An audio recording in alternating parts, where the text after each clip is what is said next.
So hello everyone. Thank you for having me here, Mark. It's a pleasure sharing what I do at Promaco. Uh, I'm a civil engineer, a construction manager. We look at sourcing deals and analyzing them. My primary interest is in new build developments and commercial conversions.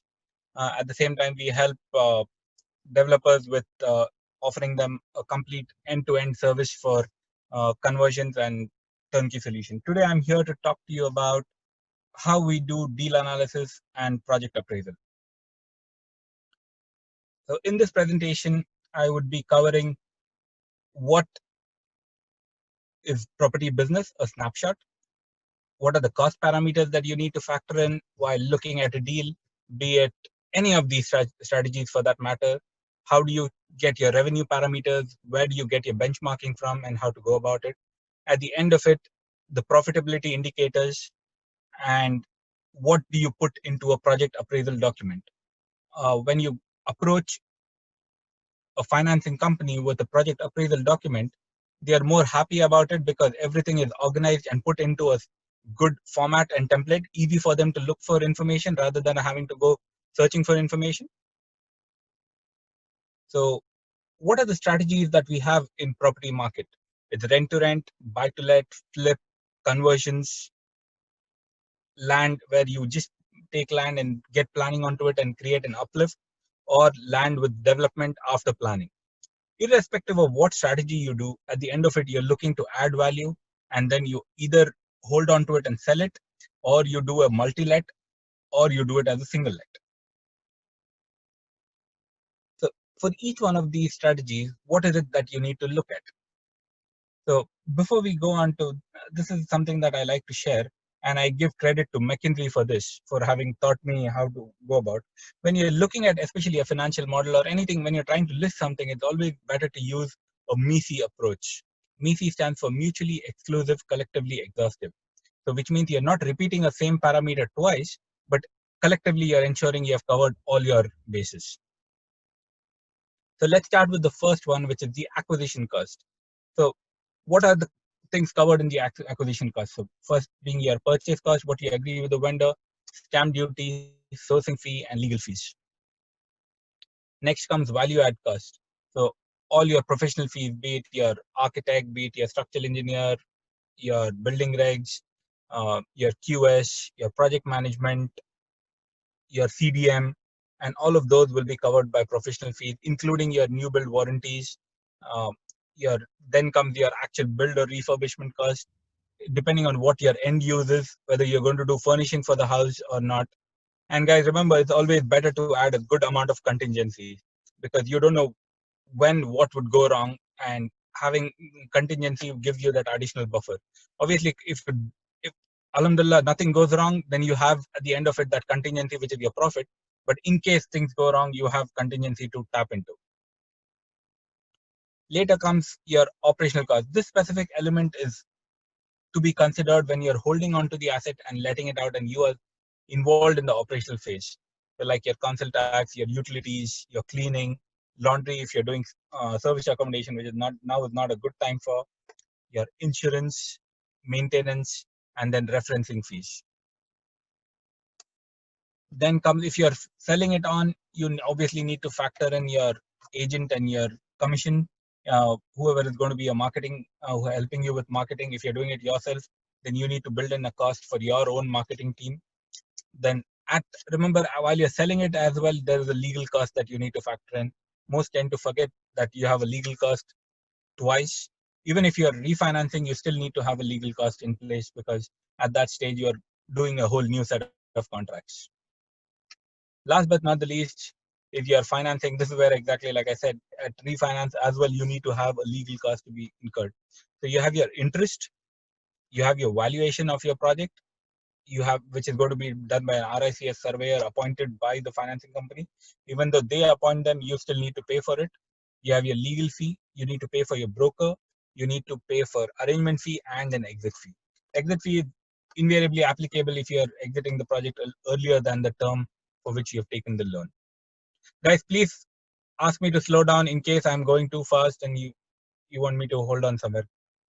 No, I think it's okay, Jasmine. Just carry on as you are. If anyone needs to slow it down at all, they can just raise their hand. Sure. And then comes the revenue parameters. When you're looking at revenue parameters, so for each strategy, there's a different type of revenue parameter that we'll have to look at. For single S, it's just straightforward rental revenue. You go on to Rightmove, Zoopla, look at other classified websites as to what is a comparable house achieving as rent on a monthly basis.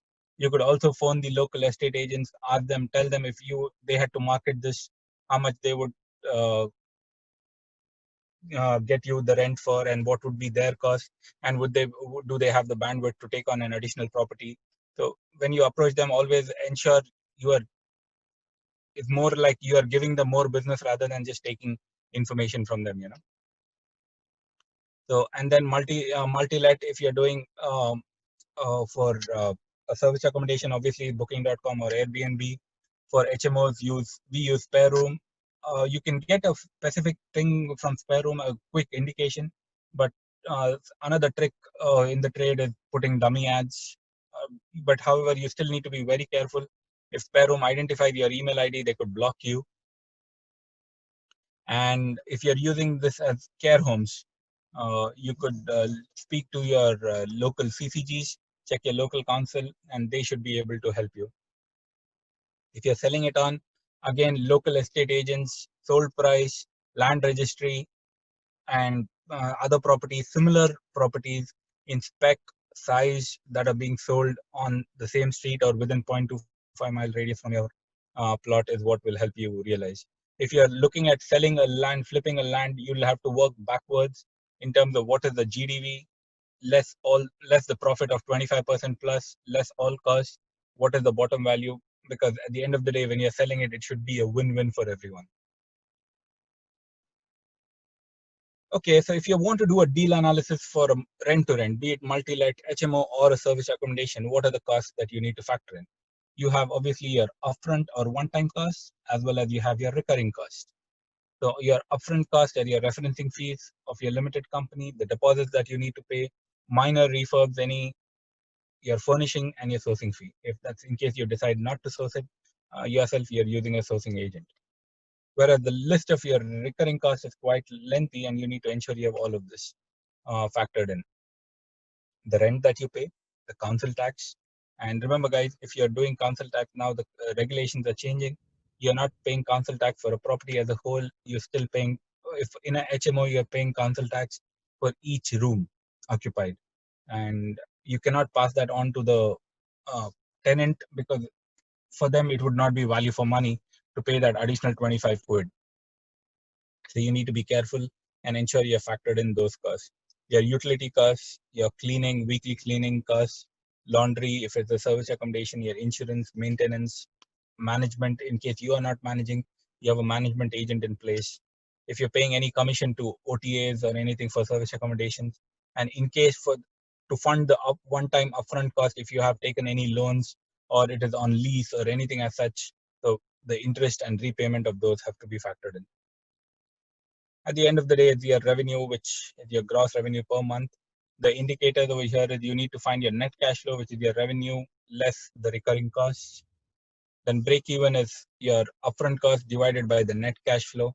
So each person has their own risk reward to decide what is a good deal and what is not. Personally, for me, if I were to do rent to rent, I would look at a break even of 6 months or less. And the last parameter in this is the return on investment. What is it that you're getting? What is the net cash flow divided by the total money in?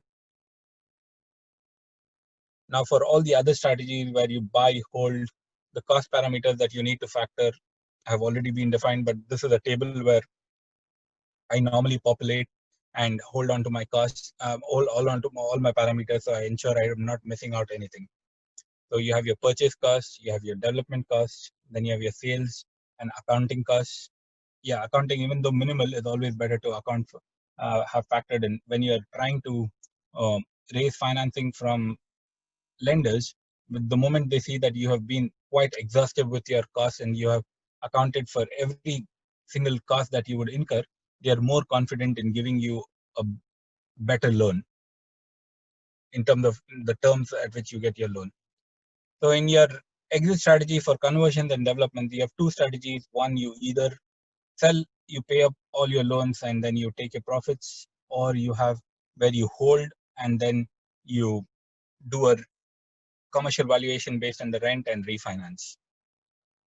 Selling is something very similar. You just find out the way we do it.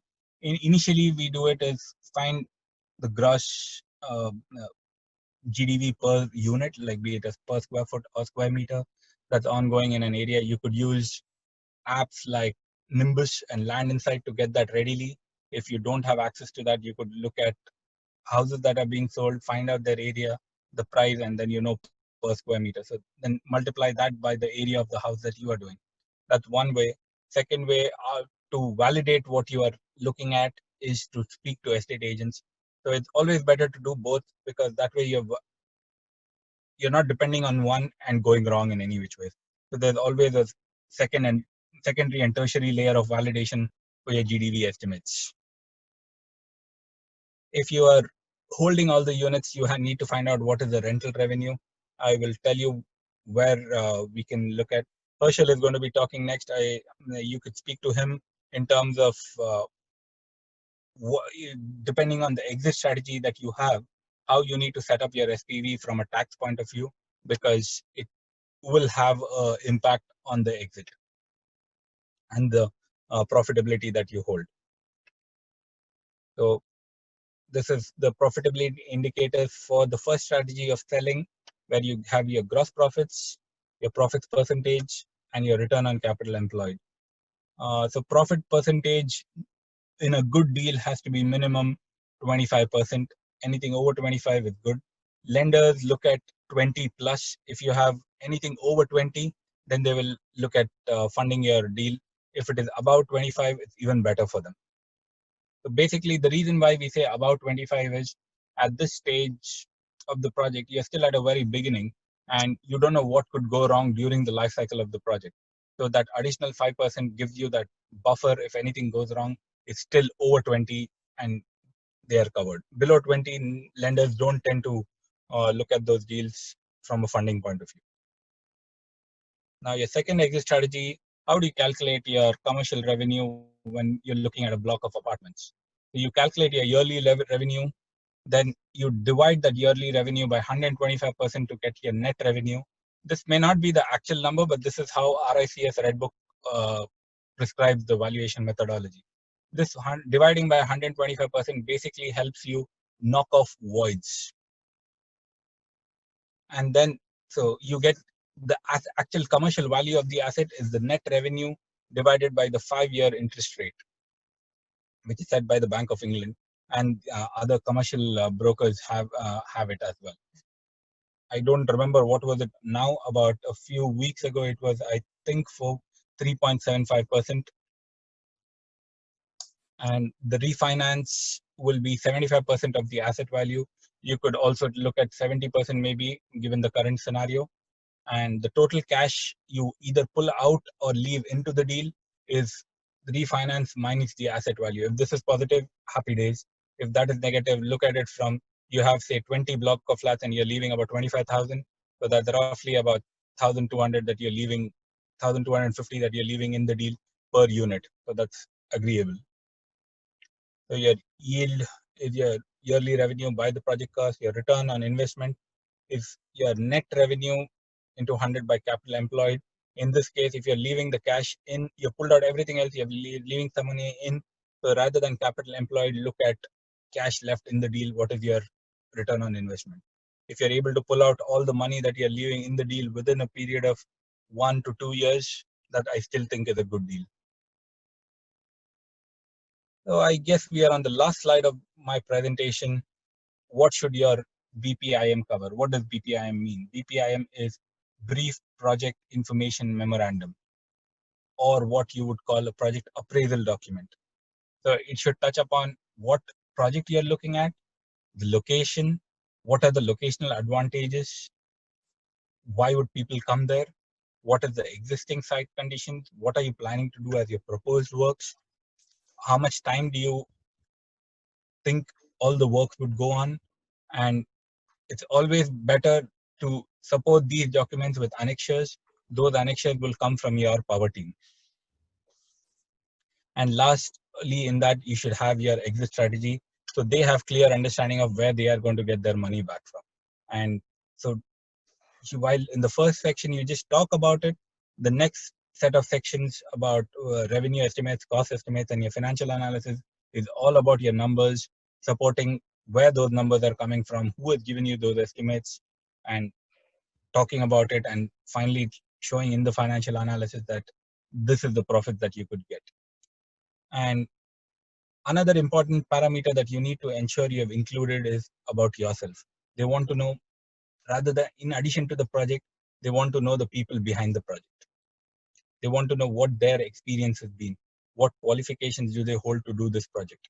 In case you think you do not have the right experience or the qualification, you can always include the details about your power team, because if they know a good power team is involved, they can still rely on it, because you don't have to know everything to do it, but you have the understanding that you're and bringing the right people and the qualified people to do it. That's it, guys, from me. Hope you found this useful.